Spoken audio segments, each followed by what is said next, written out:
Bonjour et bienvenue dans l'entretien de France 24. Notre invité aujourd'hui est le président de la transition au Burkina Faso, Michel Kafando. Monsieur le Président, merci de nous recevoir. Vous êtes arrivé au pouvoir de façon totalement imprévue il y a quelques semaines, suite au départ précipité de Blaise Compaoré, après sa tentative de changer la Constitution pour pouvoir être à nouveau candidat à une élection présidentielle. La feuille de route est très claire. Il faut que d'ici novembre 2015, il y ait des élections. Est-ce que ce n'est pas mission impossible ? Tout d'abord, je voudrais remercier l'équipe de France 24 de s'intéresser au Burkina Faso. Et pour répondre à votre première question, je dis nous avons toutes les dispositions pour pouvoir, dans le délai de 12 mois, remplir l'objectif qui nous a été assigné, à savoir organiser des élections libres et transparentes. Je pense que ce n'est pas vraiment une mission impossible, puisque nous avons pris toutes les dispositions pour parvenir à nos fins. En tous les cas, je crois que la communauté internationale nous verra à l'œuvre. Alors, il y a donc l'organisation des élections. Il y a aussi des stipulations très claires dans l'accord qui a été trouvé. C'est que toutes les personnes en responsabilité pendant cette transition, que ce soit vous, que ce soit le Premier ministre, ne pourront pas être candidats à ces élections qui doivent se dérouler donc d'ici un an. Est-ce que c'est ferme et définitif de ce point de vue ? C'est tout à fait ça. C'est tout à fait ça, parce que les choses sont claires, ont été bien précises au départ.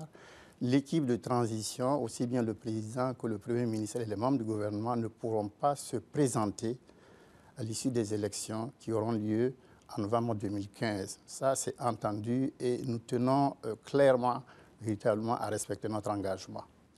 Alors, on a beaucoup parlé du rôle des militaires, notamment de celui qui est aujourd'hui le Premier ministre de la transition, le lieutenant-colonel Zida, et certains affirment que ce sont les militaires qui détiennent toujours le pouvoir et que vous êtes juste un visage civil à un régime militaire. Quelle est votre réponse ? Et ma réponse est claire, c'est-à-dire, je ne sais pas, les journalistes s'intéressent souvent à ce genre de situation.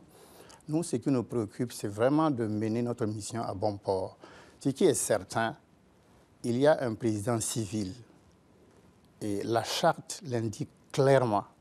Et toutes les dispositions aussi ont été prises pour que ce soit effectivement le président qui assume la réalité du pouvoir. Mais la charte aussi précise qu'il fallait un Premier ministre pour conduire un peu les différentes activités, parce que c'est quand même beaucoup. Convenez avec moi qu'en 12 mois, c'est vraiment difficile et que le seul président ne peut pas simplement faire face à ce travail. Donc, il y a eu la nomination d'un Premier ministre, mais croyez-moi, vraiment, la presse fait beaucoup de spéculations, mais nous savons ce que nous voulons. Nous savons ce que nous voulons, nous savons où nous allons, et pour l'instant, il y a l'ombre d'aucun nuage. Nous n'avons même pas le temps à cela. Est-ce que, donc, vous dites aujourd'hui que c'est vous qui présidez et que le Premier ministre exécute ? C'est tout à fait cela. C'est tout à fait cela. Le Premier ministre a une mission claire et précise. Le président aussi a la responsabilité qui lui a été donnée par la charte de façon claire et précise. Il n'y a aucune ambiguïté à ce niveau-là. Il n'y a aucun dualisme. Il n'y a aucun bicéphalisme. Les choses sont claires. C'est le président de la transition qui fixe les orientations, qui donne les instructions au gouvernement, quel gouvernement gouverne et exécute. Il n'y a véritablement pas de problème à ce niveau. Et je suis un peu étonné de voir que partout, les gens s'intéressent à cela. Mais ce qui nous attend est beaucoup plus important que cette forme, c'est le problème entre Premier ministre et Président. Donc je crois que, véritablement, vraiment, il ne faut pas vous en faire un souci, puisque nous ne nous en faisons pas. Et notre problème, c'est simplement d'aller jusqu'au bout, de tranquillement mener notre mission, et c'est ça qui nous préoccupe. Le reste, véritablement, c'est pour nous sans importance. Alors, on entend beaucoup d'appels à la justice au Burkina Faso, en affirmant que sous Blaise Compaoré, il y a eu des abus au niveau économique, mais on a même parlé, par la voix du Premier ministre, d'une possible demande d'extradition de Blaise Compaoré, qui est actuellement au Maroc. Est-ce que c'est une démarche que vous appuyez ? Alors, en ce qui concerne les questions qui sont en suspens, donc ce que j'appelle contentieux, Il faut bien que nous le réglions parce que nous sommes venus trouver des situations intolérables. Le message du peuple a été clair et net. Le message des jeunes a été clair et net. Le message des forces vives a été clair et net. Tout ce qui a concouru à exacerber une certaine injustice sociale au Burkina, il faut le corriger. Nous sommes venus, nous avons trouvé des situations d'injustice, nous sommes venus, nous avons trouvé des situations d'impunité et il faut bien faire quelque chose. Et ça serait notre première mission de voir clair. Et s'il faut véritablement édicter des sanctions contre ces personnes qui seraient contrevenues à la loi, soit par des actions de prévarication, des détournements de deniers publics, nous sommes prêts d'abord à infliger des sanctions. Pour le reste, nous continuons. Alors, la question de l'ancien président, c'est une question, le Premier ministre y a répondu de façon, à brûle pour point, de façon directe à quelqu'un qui posait la question. Mais pour nous, pour l'instant, c'est un dossier qui n'est pas très urgent, parce qu'il faut prendre le temps de comprendre beaucoup de choses, il faut prendre le temps de voir les documents, il faut prendre le temps de resituer les responsabilités. C'est vrai. Donc vous n'y êtes pas favorable, dans le fond? Non, ce n'est pas que je ne sois pas favorable, mais en fait, ce n'est pas notre priorité à l'heure actuelle. Ce n'est pas notre priorité, ce n'est pas la priorité du gouvernement de transition. Mais nous y veillons. Il y a certainement un certain nombre de problèmes qu'il va falloir résoudre en relation avec la gestion, les 27 années de gestion de l'ancien président. Mais pour nous, la question de l'extradition, ce n'est pas encore vraiment une priorité pour le gouvernement de transition. Ce qui semble être une priorité, c'est essayer de faire la lumière sur la mort de Thomas Sankara. Sa famille réclame depuis des années qu'on puisse déterminer ce qui s'est passé. Là, vous êtes vous-même déterminé à essayer d'aller vite et de changer les choses. Absolument, parce que, vous savez, la réalité de Thomas Sankara est prégnante dans la société burkinabé. Pourquoi ? Parce qu'en 27 ans, le gouvernement n'a pas réussi à apaiser les cœurs, à régler le problème qui est resté en suspens. Par exemple, quand on interdit à la famille Thomas Sankara de procéder à des fouilles, à des investigations pour savoir si effectivement, dans le présumé tombeau, c'est le corps de Thomas Sankara, nous pensons que cela est une injustice. Pourquoi ?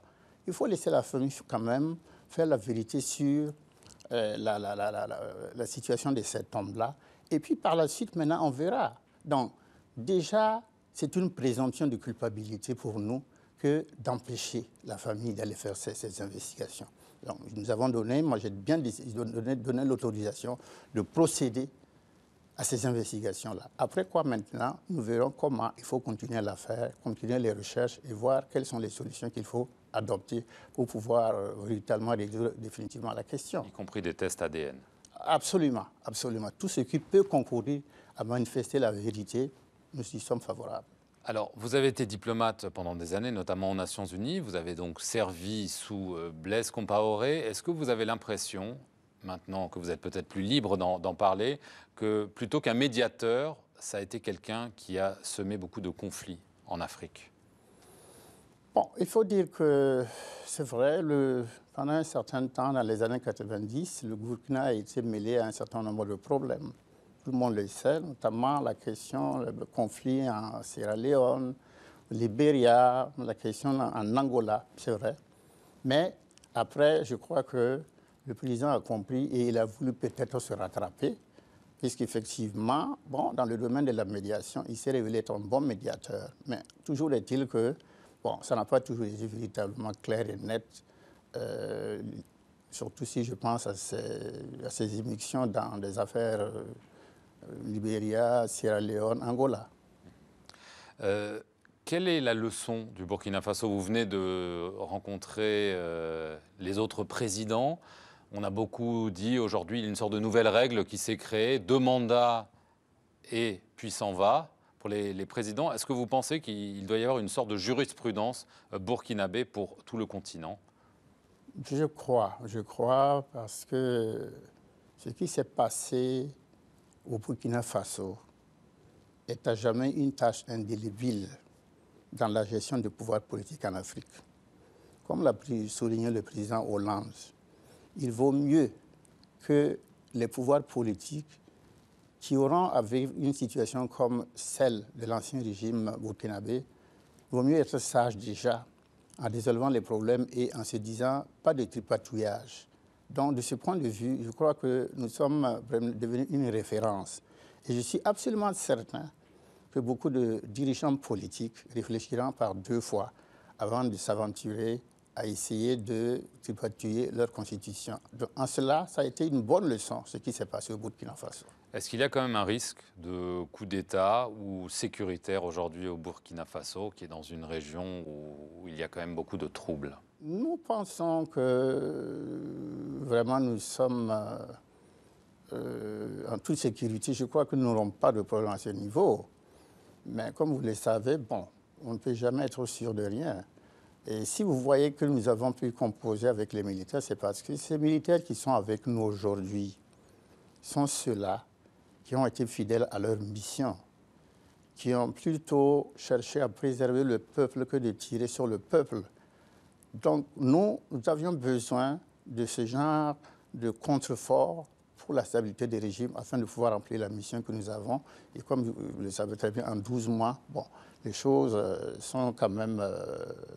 il y a beaucoup de choses à faire. Ils resteront Donc, dans les militaires casernes. Qui sont avec nous. Ils resteront avec vous. Ils resteront avec nous et parce qu'ils ont fait la preuve de leur loyauté. Ils ont fait la preuve de leur fidélité à l'égard du peuple. Ils ont fait la preuve de leur attachement aux valeurs du Burkina Faso.